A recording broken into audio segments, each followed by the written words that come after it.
Welcome back, the Level 1 Coach Podcast. Drew and Mikkel here, and we are going to dive in what will probably end up turning into some player development stuff. It's going to start a little bit narrower, very narrow, with a Rob Gray tweet from yesterday, and probably some immediate principles over systems talk. So, here we go. Rob Gray from 23 hours ago.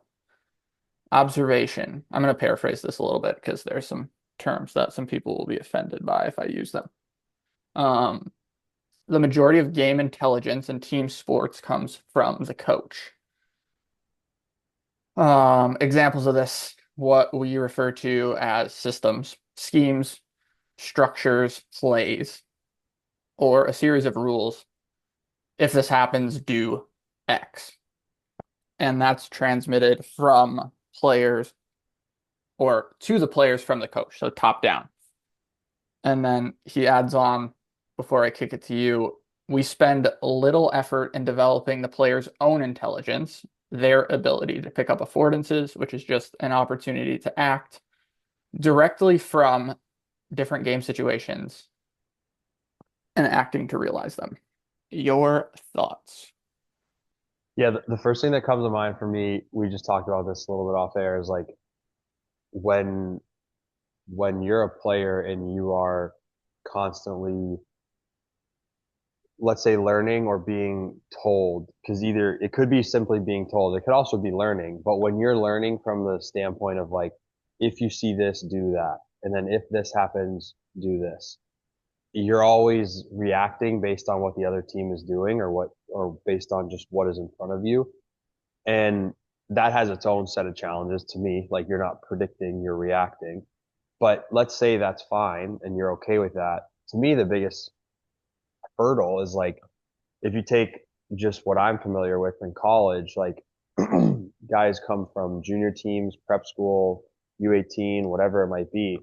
If their series of coaches from any of those levels, prep, U18, juniors, were different than what they're getting now in college, then like what they've learned to do or the reactions that they've developed or been told were good or bad might be different than what we now want them to do.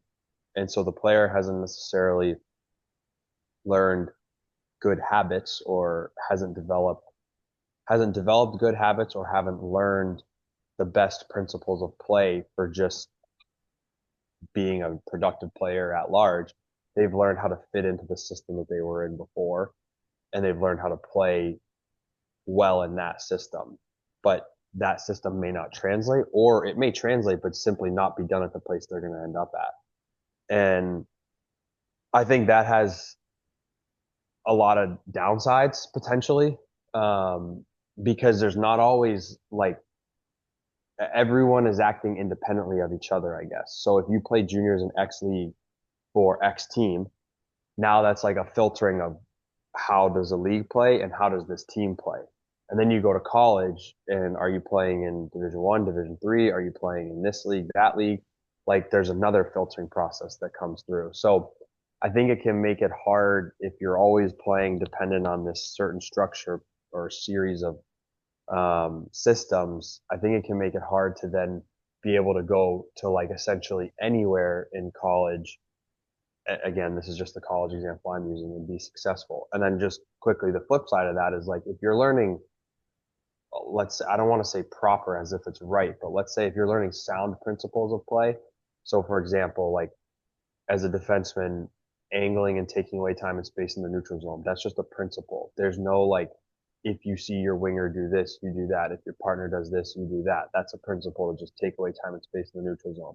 If you're learning how to do that the best you can, skating forward, skating backwards with your stick, with your body, now you get to the next level. Like I can almost guarantee that's still going to be a principle at the next level, wherever that ends up being.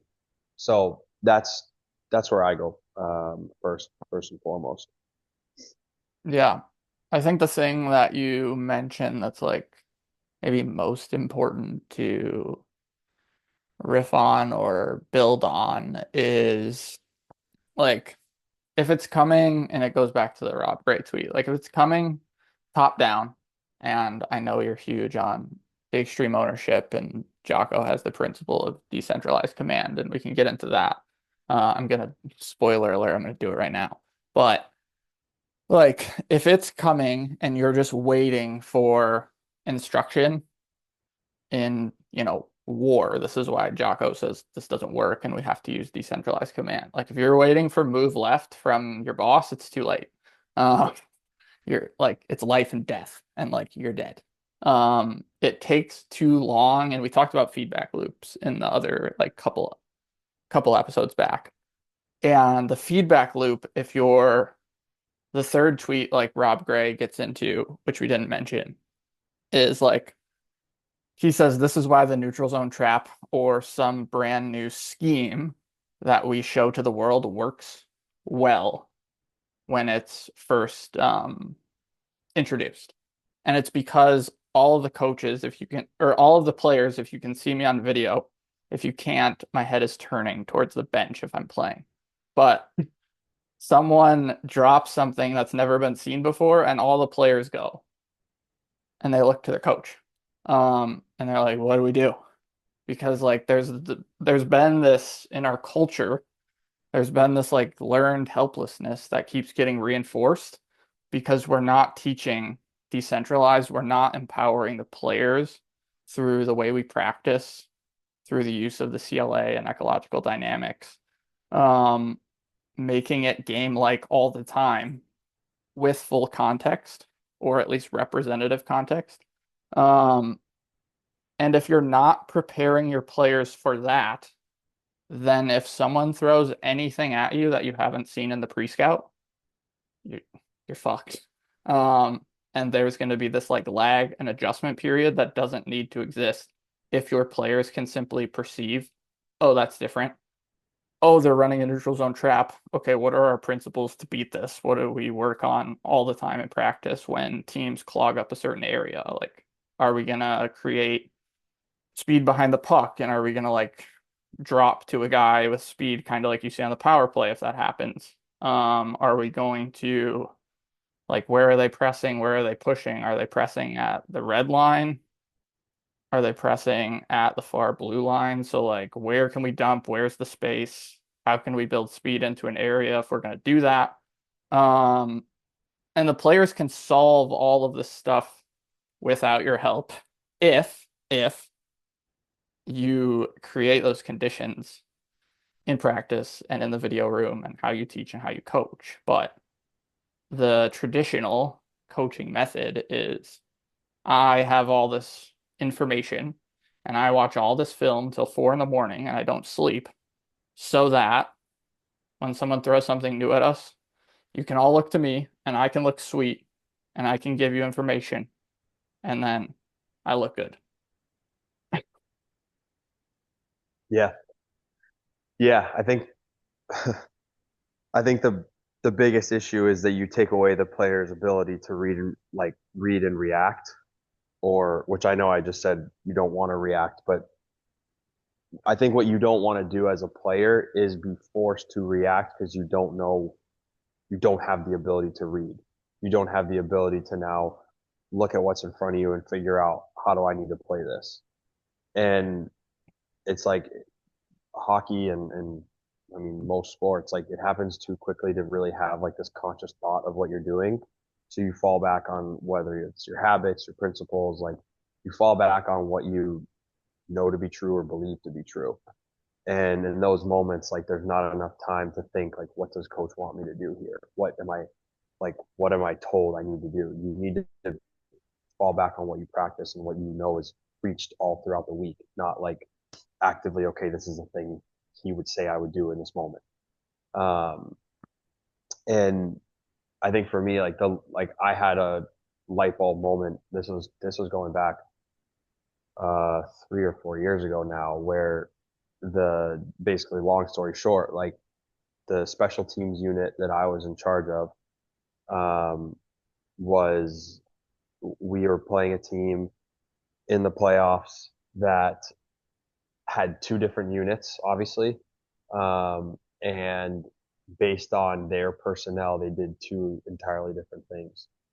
And I knew so much on like a granular level because it was a playoff game of like, okay, if number blank is out here, there it's one unit, and if number X is out here, it's another unit. And on one of their units, they always tried to do the same thing. And I'll like never forget, they like audibled, they adapted mid game, and they did something different than what I had prepared our team for, which like me being a younger coach, I just hadn't even like that wasn't even in the it wasn't even in the stratosphere of possibilities that like they could adapt. And they scored a goal off of it. And I was just like, shit, like I wasn't thinking that this unit would try anything different than what I had seen them do. We had just played them a few weeks before, and I had watched plenty of special teams film on them to know. And it kind of made me realize like I had over but under prepared our special teams unit in that moment. I had over prepared them for the routine repetitiveness of what I thought would occur, but I'd under prepared them to read and react. And I had not prepared them to take away. I mean, the guy that ended up scoring was like from the middle of the ice. So like obviously you like principle take away middle of the ice on a power play. Like that's I haven't mentioned power play PK, but it's power play obviously if they're scoring. Like that's a pretty simple principle to have of like take away middle of the ice on the kill. And I just, yeah, I had like I wanted sticks and lanes and I wanted certain things out of it, but I hadn't specifically zeroed in on like if there's a guy in the middle of the ice, collectively take him away. If that means we give up an outside pass, so be it. And it was like a light bulb moment for me of like we just gave up a goal in an important game um, that was avoidable essentially. Or if it wasn't avoidable, it was like for me, could I have done something differently to help prevent that? It's like I left a variable on the table. So that was a big light bulb moment for me, and that was like after you know I don't know maybe a month or two of reflecting past that. It didn't occur to me right in the game or the next day, but as I thought back after the season, like what could I do better? What maybe did I over under emphasize? It came to me like, yeah, you know what? Like I say I believe in principle over systems, and I say that I think principles, habits are more important, but here I am like not following that in the moment. So yeah, that's just an example that comes to mind for me of like a way that I didn't do it as well as I could have. Yeah, I can share.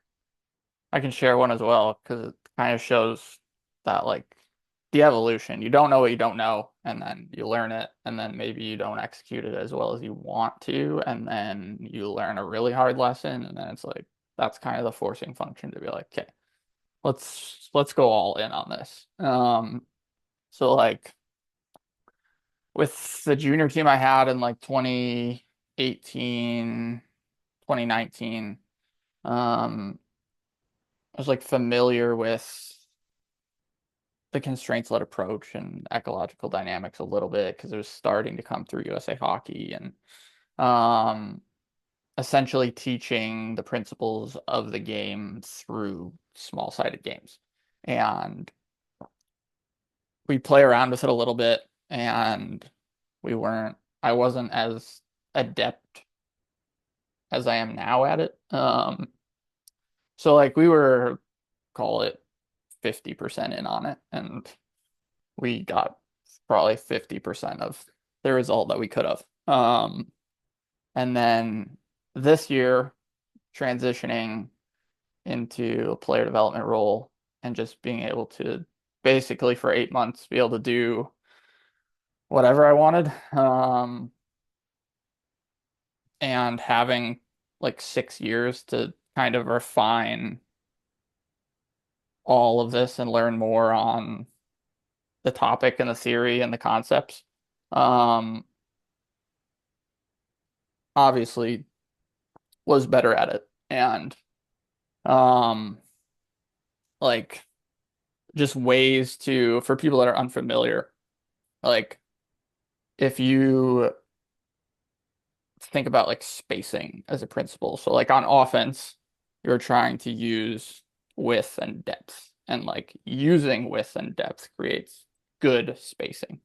And good spacing is just essentially one defenseman or one defender can't cover two of your players. So leaving everything initially as a one-on-one, unless you're triggering, but we can get into that. Running a switch, pick, whatever, or you're bringing guys to space on purpose um, to condense that space. But anyway, like you can explicitly, and this is what I learned coaching younger players. Like this year was such a blessing with like 10 to 15-year-olds because, like we talked about in the last couple episodes, like I coach junior hockey, you coach college hockey, and like you coach very smart players based on the institutions that you've been at. And like I coached some tier three players that weren't that smart. But anyway, like you can be more explicit and you can teach more, call it traditionally, and like get away with it to a certain extent with older kids. Just because they can get it on more of like a logical, rational level. Um, with like the kids that I had, you couldn't. So like I had to go full all in on small sided games and incentives. And if we wanted this behavior to happen, we needed to incentivize it. Sometimes we would say you had to do it before you scored.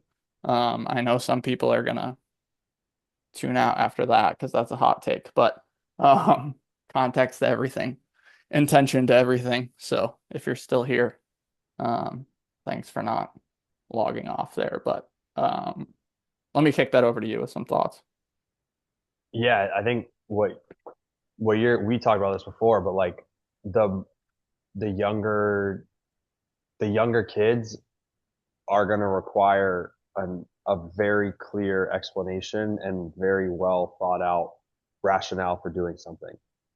And I think that's why it's like in some ways it's harder to be a coach. Not in some ways. I think you said this last episode. Like it's harder to be a coach at an age with younger kids because they need more explanation. They've been exposed to less, and they're gonna require like more sound principles than older guys will. And that may not always be true. Like I wouldn't necessarily say that's true of like coaching the NHL versus coaching like 10-year-olds. But if you look at like the age I'm working with and the age you're working with, like they're very different in the sense that like once you get to college, you've been exposed to quite a bit and you probably have a general understanding of a lot of different things. So buy-in might be more difficult because like they may not agree with it or believe in it or want to do it. But this simple explanation they can grasp. Whereas for you, like you've got to be crystal clear and make sure that you're really doing as good of a job as you possibly can of explaining like these are the incentives. This is why we want to do this. This is how it translates. This is where you're going to see it help you in game play.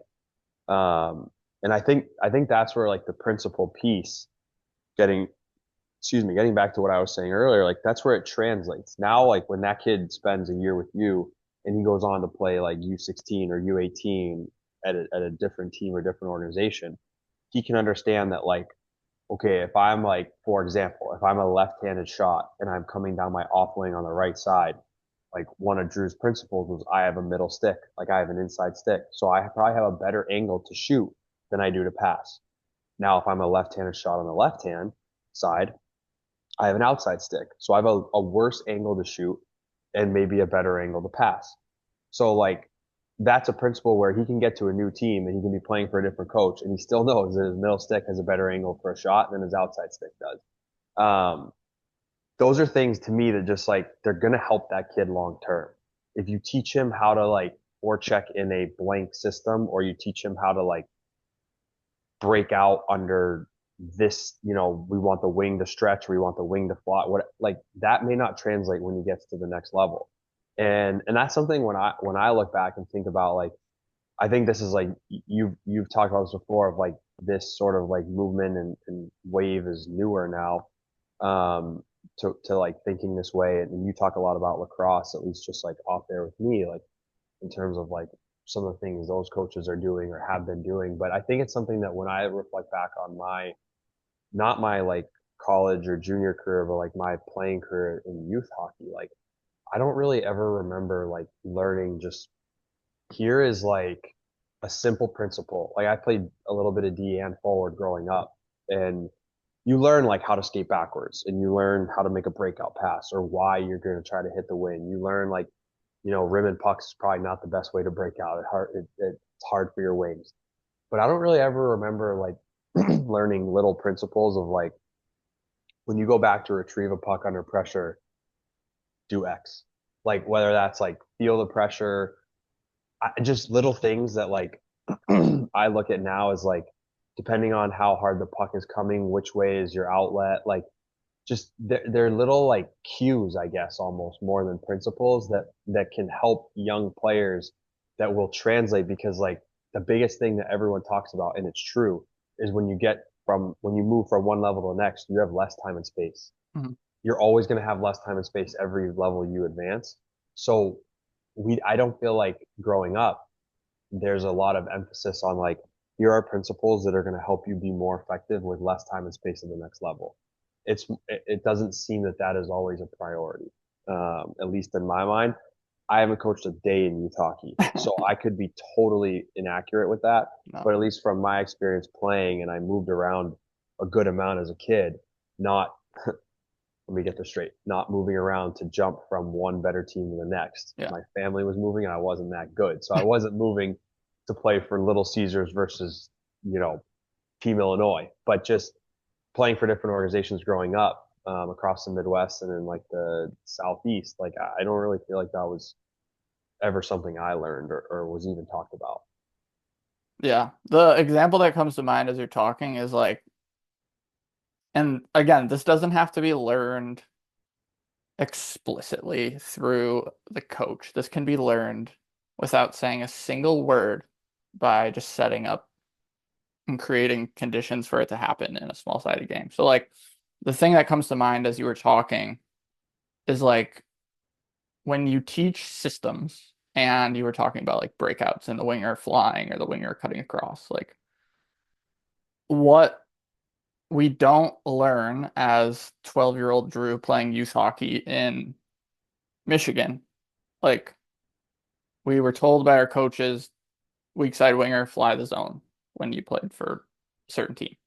And then you just did it, but you didn't know the why. And because you didn't know the why, you're leaving that like game intelligence piece that can translate up on the table. I was just going because I was told to go. But like again, offensive spacing, same principle that we just talked about 5 minutes ago. But if you're flying the zone to create depth to spread out the defense, then if you're pulling somebody with you, a weak side defenseman, whatever, then there's space available where you're leaving for someone else to come into, and it's probably going to be unoccupied, especially if you sprint there first. Um, so like concepts of building and filling space, concepts of or principles of spacing, width, and depth, like that's the piece that it would have been nice to have before I turned 18 and played for Todd and he taught me that. But like if you know the why at 12, then like that's gonna leak into other areas of the game and like you can do that in the offensive zone. Like how can I on entry, it's the same thing. Why do we either dot drive or middle some people middle lane drive still? But like why do we do that to create depth?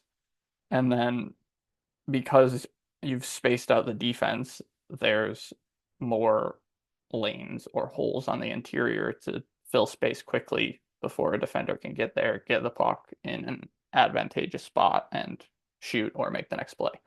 So like there was so much there's so much left on the table when you just this is our system, our weak side winger slashes, um, because versus this is spacing and we don't even have to say anything. This is a game that will do it and we'll incentivize this so that you'll do it. And then you'll see it on your own and I won't have to say a word. And you'll be like, oh, there's feedback. That works. I should do that again. And like it becomes not only more simple to do because you're learning it implicitly, but like then if that's reinforced in film or whatever explicitly, and you know the why, like that just makes you one better and it's stickier. So you'll keep doing it.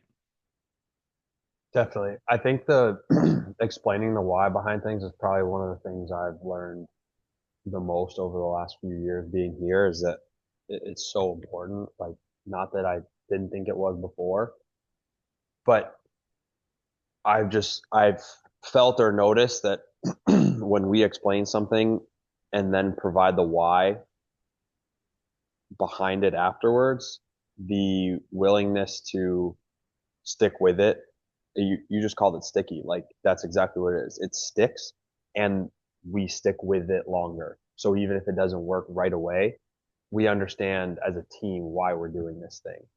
And it can literally be with anything. That doesn't even, that extends to well outside the realm of just what we do on the ice. Um, that explaining the why piece, like, this is a little different topic or aside, but I think to me, the reason the why is so important, particularly now, is like, how often do you hear people talk about like, oh, this generation, the phones, oh, this generation, like whatever negative thing about it. And we've talked about this in the past on prior episodes, but the why to me is as simple as when you and I were growing up and you wanted to know something, like there literally was a day where you would have to pull out like an encyclopedia or you'd have to like get a dictionary to find whatever it was. You weren't going to know based on your phone or your computer because you didn't have a phone and the computer was an absolute brick that would take 15 minutes to load if you even had one in your house. Um, guys that guys that you're coaching or I'm coaching, whether they're 20-year-olds in college or they're 15-year-olds or 12-year-olds, they've had phones, computers, Siri their whole life. So if they want to know something, they can easily find out what the answer to it. And then if they want to know why, they can find out why. So like, when was World War II? You find that out. And then why did World War II occur? You can find that out. You always, the why is at your fingertips at all times. And so when you get into a learning environment and the why isn't provided, it's unusual. It's like, well, hold on, I'm used to always understanding the why. And if I'm not told the why, I can find out the why.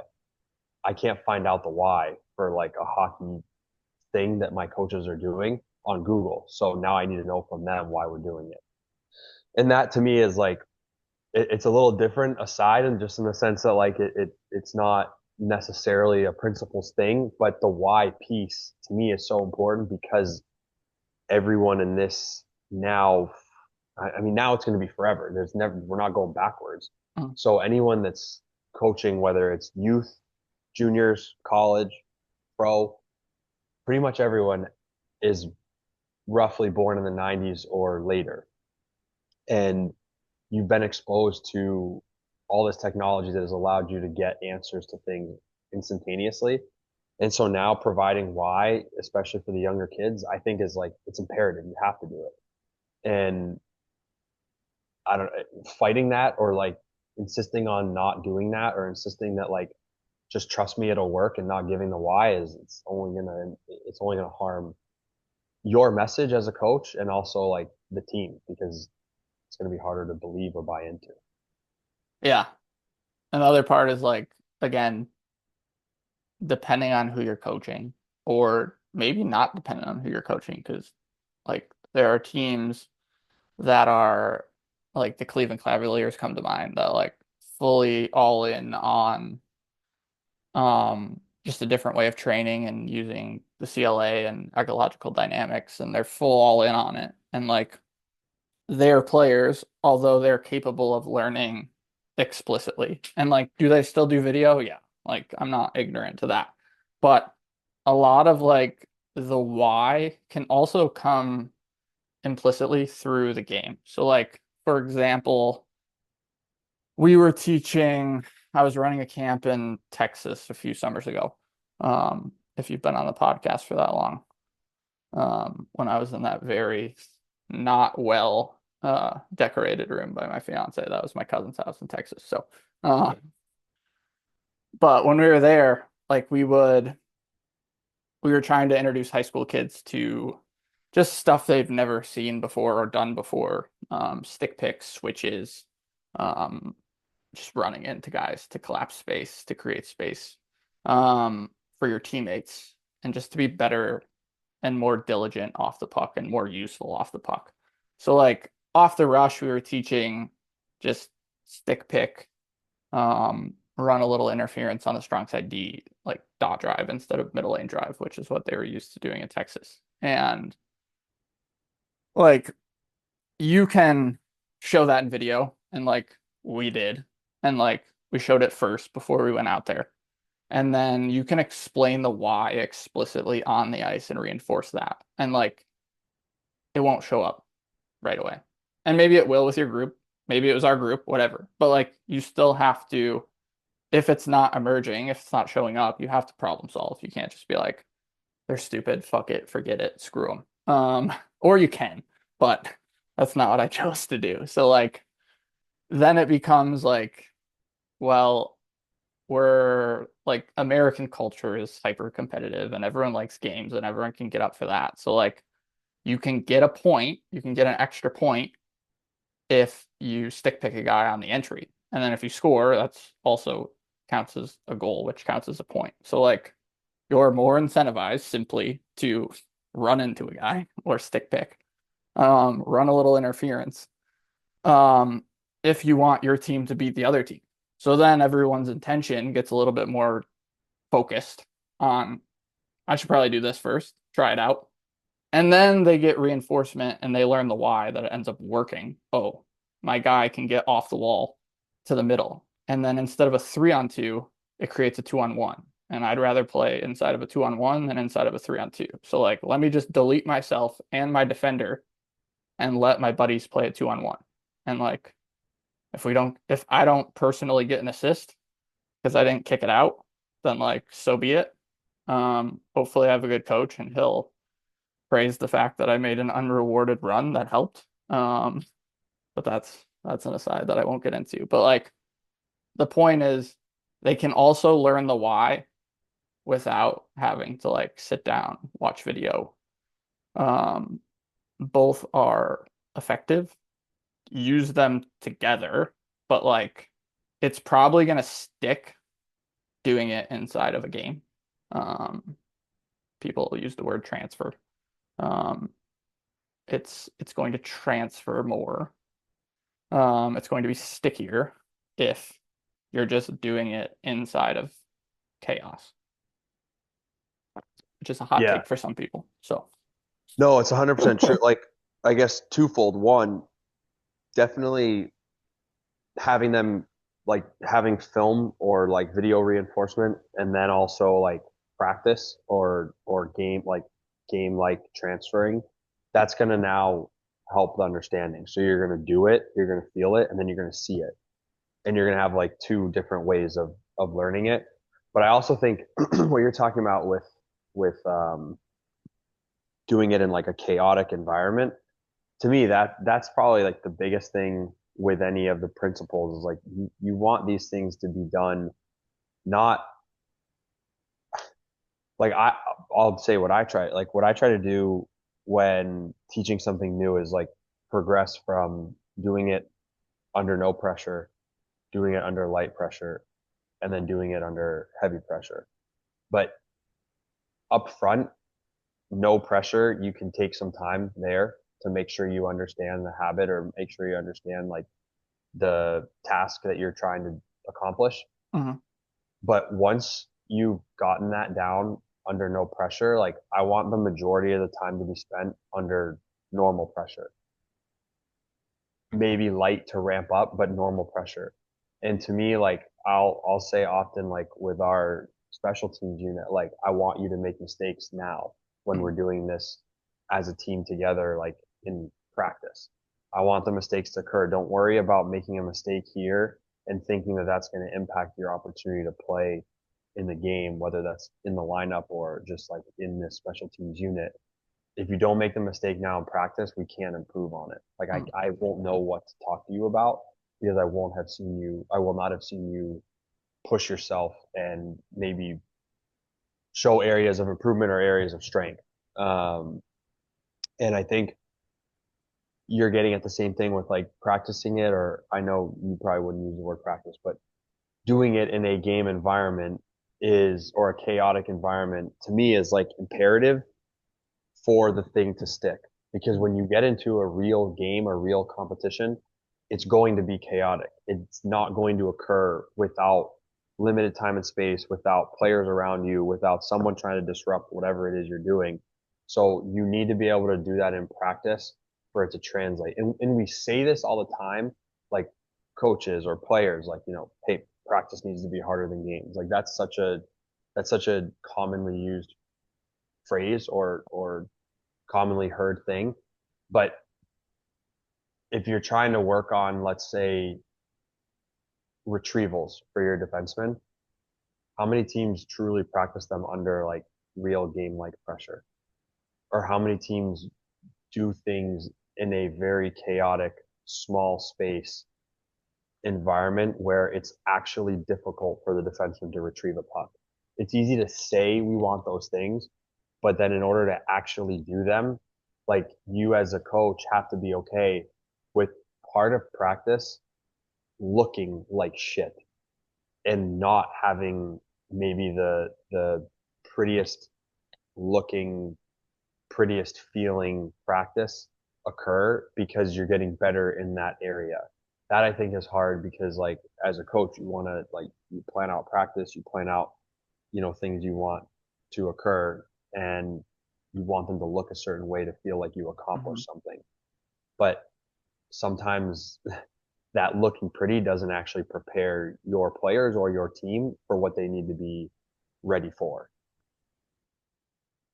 Yeah, there's no learning going on if it looks like if you feel good after practice as a coach, like when you're in the like older, more traditional mindset, if you feel good after practice as a coach, it's like we should do a razor right now. Like that's probably not a good practice. It's probably not effective. There probably wasn't a lot of learning that went on. But what I do want to circle all the way back to at the beginning of that take you just had was like,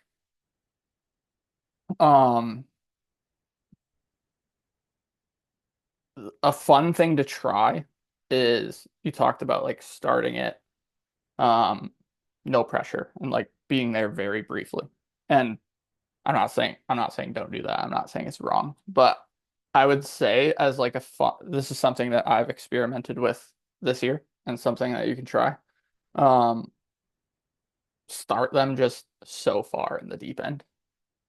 And like if you're running a breakout, for example, like start at 5-on-7 and have two players, mandatory rule that like two defensive players, the two closest people to the puck, have to double team the puck. And then if the puck changes sides, the two closest player automatic double team out of the puck. Do it 5-on-7. Um, have a couple laughs. But like there's a common thought if you read all the books, and like Rob Gray talks about like 70% rule. So like if the success rate is 70%, um inside of a game or inside of a breakout small-sided game or whatever, like that's the sweet spot. So if that's like if you have a 10U team and that's 5-on-2 and you're getting 70%, like you can live in that range. And then when they start to exceed that success rate at a third forechecker because two isn't messy enough for them yet or now, because there's learning that's taken place. So like if you have like an older group and you coach college, like if you start at 5-on-7, like you're gonna be nowhere near 70%. But what I think happens, and this isn't in any of the research, it's just what I've anecdotally, which is a scary word to use, um, seen, is like if you start overloaded, um, with certain groups, probably not with 10-year-olds. But with certain groups, high school kids, if you start a breakout game like 5-on-7, automatic double team of the puck, like the intention and attention on what we need to do goes to 1,000. Um, and like when you're 5-on-0 or even 5-on-1 or 5-on-2, and if you want, again, if you want to start that way, I have no issue with it. But what I'm saying is sometimes the intention is lacking and guys are just going through the motions, to use a cliche.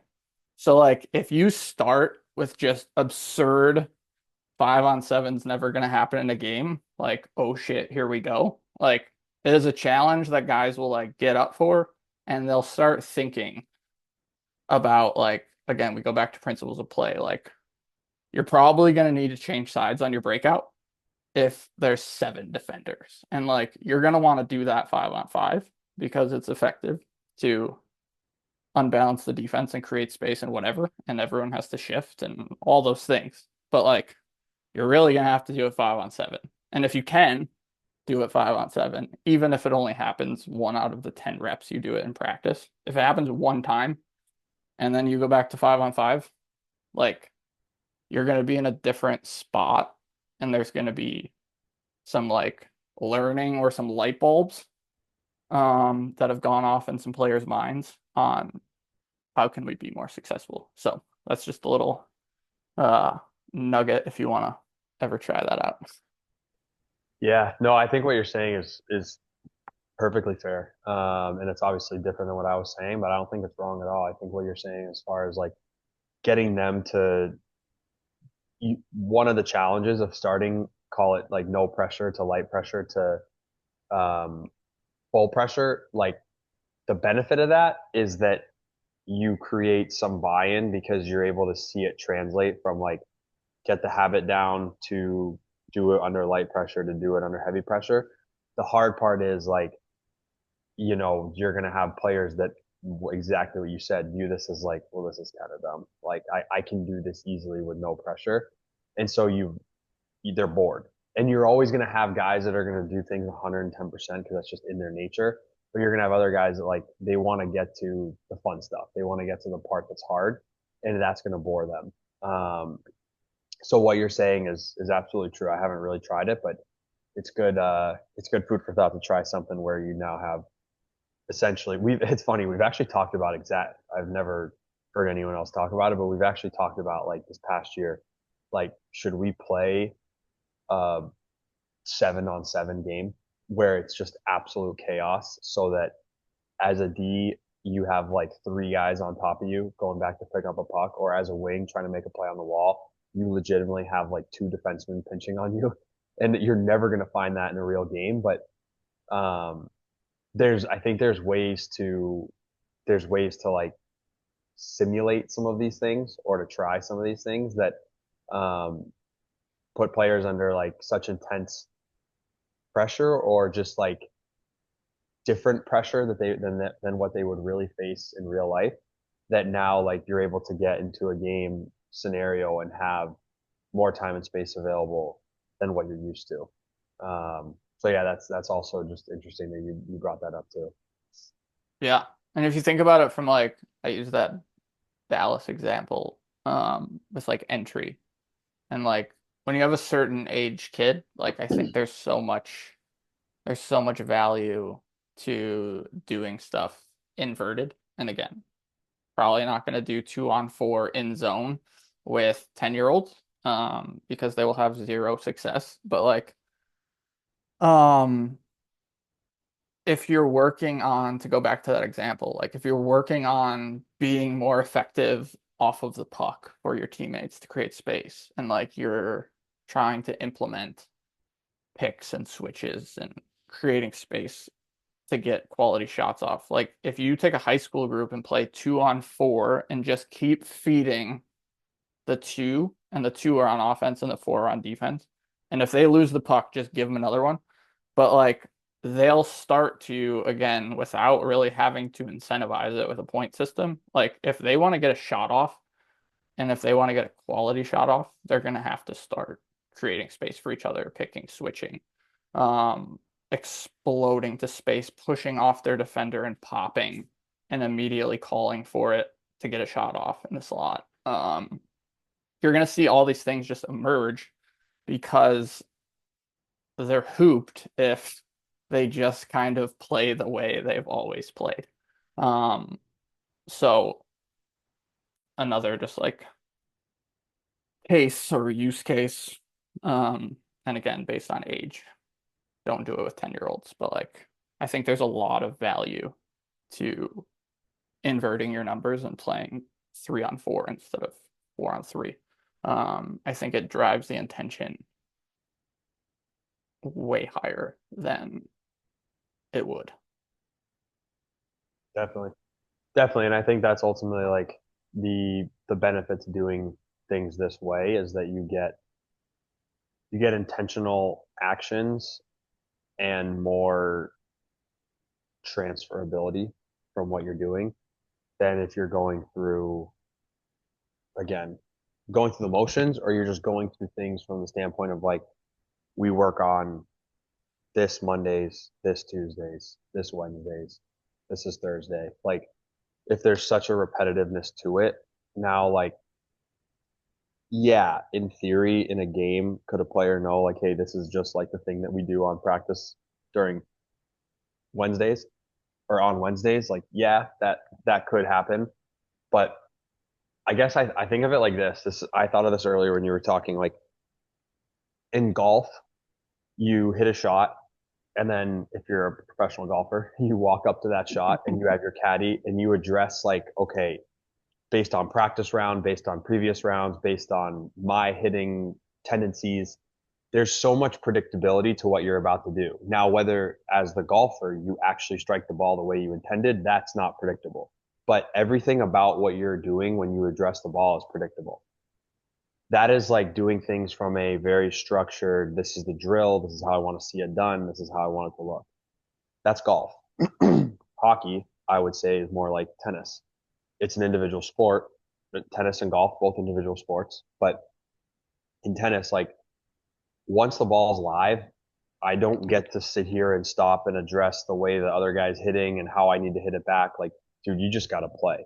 And so you need to know that if like your opponent is way on the baseline, maybe now it's time to hit a fucking drop shot or whatever it's called. Mm. Like versus if he's at the net, maybe I need to try to smoke it into him or hit it down the line or hit it over him. Like you know these just very general principles, but how you go about doing it, you don't get to stop midpoint, ask your coach in the stands, hey, how do I hit this ball? And then come back and hit it. Yeah. So I think like you wanna develop like more tennis like habits from Mhm. a hockey standpoint than golf because tennis is much more. It's not that tennis is translatable. It's more so that maybe it is, but it's more so that the game occurs quickly in tennis. And if you are only relying on what your coach has told you, or you're only relying on what you're told to be true versus what you're seeing in front of you and how you can, make a play based on what's available, you're not going to be as successful as, or sorry, you're going to be more successful than trying to, like golf, stop it, slow it down, create this like predictable action based on where the ball is. Like, long story short, what we're talking about with hockey is more along the lines of what tennis is. And what we're saying you could do, but is not as successful with hockey is more along the lines of what golf is. Yeah. And it goes it goes a lot of different ways there for me, but like ultimately I think maybe to like come full circle and throw a bow on this, like that all that we talked about, like principles versus systems and like the examples to like use inversion and play small-sided games and stuff like that.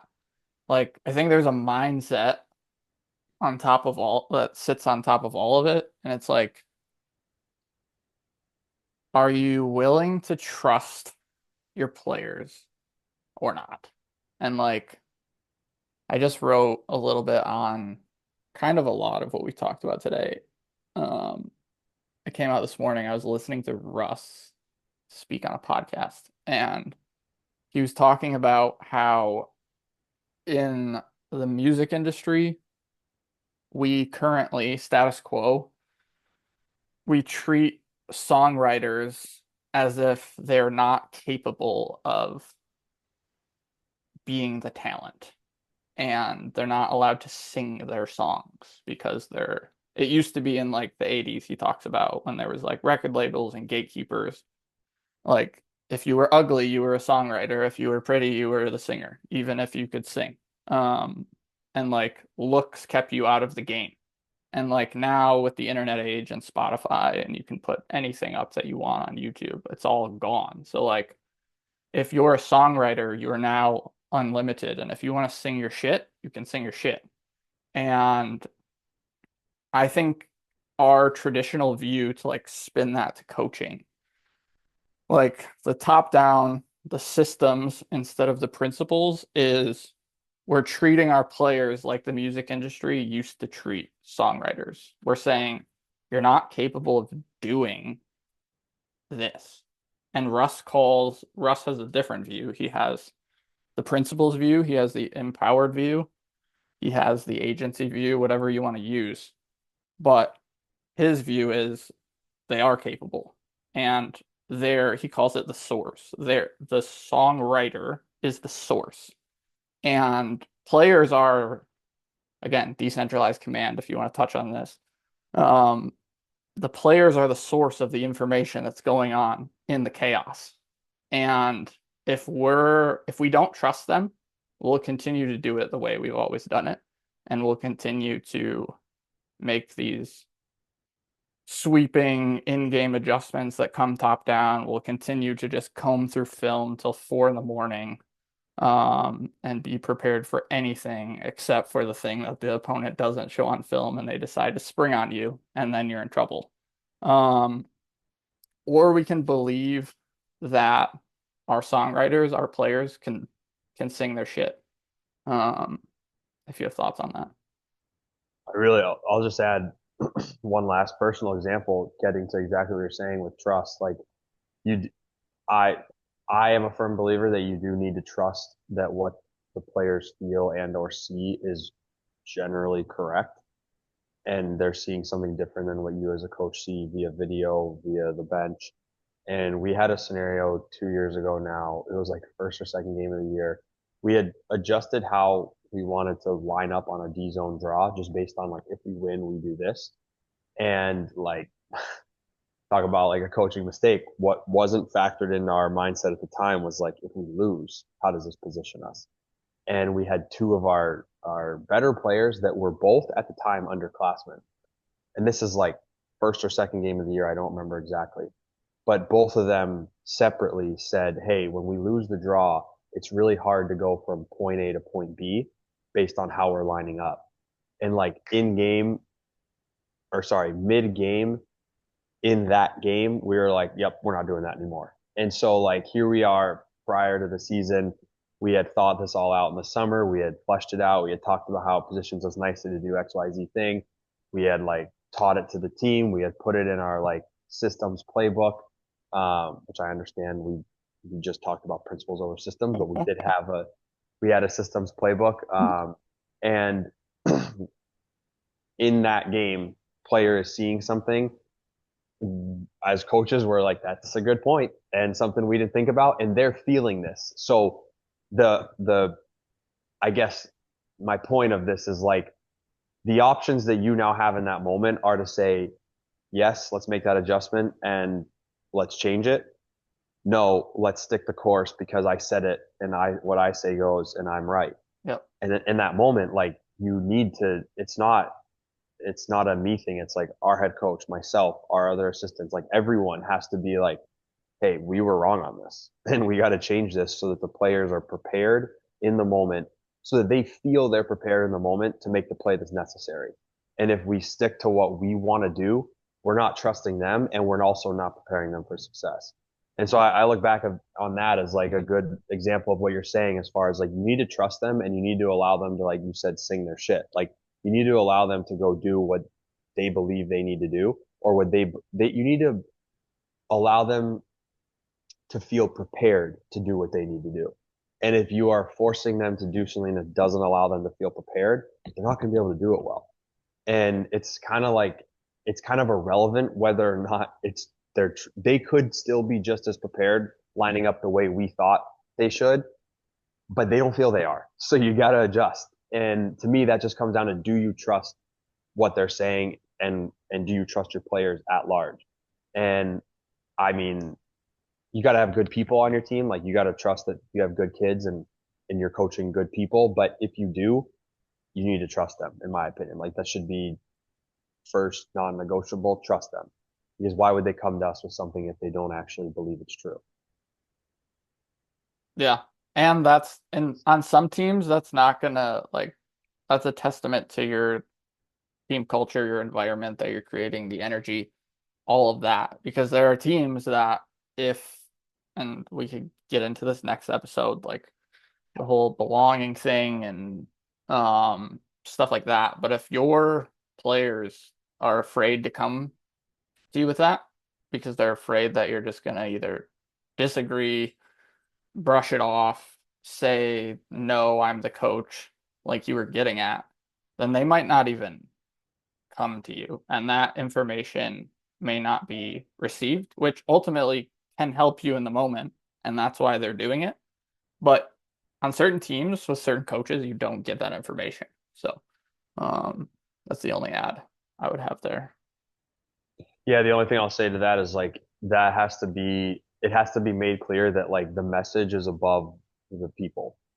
Like, the message of what you're saying is above how it may make people feel. And that doesn't mean you need to be an asshole, or be like belligerent with what you say.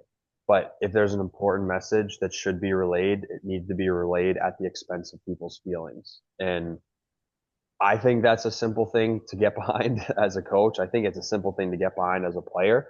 And it goes both ways, because now as a coach, like, you can be the best player on our team, you can be our captain, but if you're not doing what's asked of you, or you're not doing what's best for the team, I don't care if you're a leader, and I don't care what your standing on this team is. Like, you need to be able to hear it from us as coaches that this is not what we're expecting from you, or what the team is asking from you. So I gave a scenario where obviously it goes from, like, let's say, player to coach, but it could go the other way, from Hmm. coach to player too. Yeah. And I think what you just did there, like we think and like we want to get to the point. We can talk about this again in the next one, but like Owen Eastwood, a lot of other people flatten the hierarchy. Like it shouldn't be coach to player. It shouldn't look like that. And if you can't see on video, coach being above player. But if you're just all members and there's a common goal or a mission or whatever, then it doesn't have to go up the chain because there is no chain to go up. But that's a whole nother thing. We'll wrap it there and we'll come at you with probably some culture stuff on the next one since we're spinning our wheels on it right now.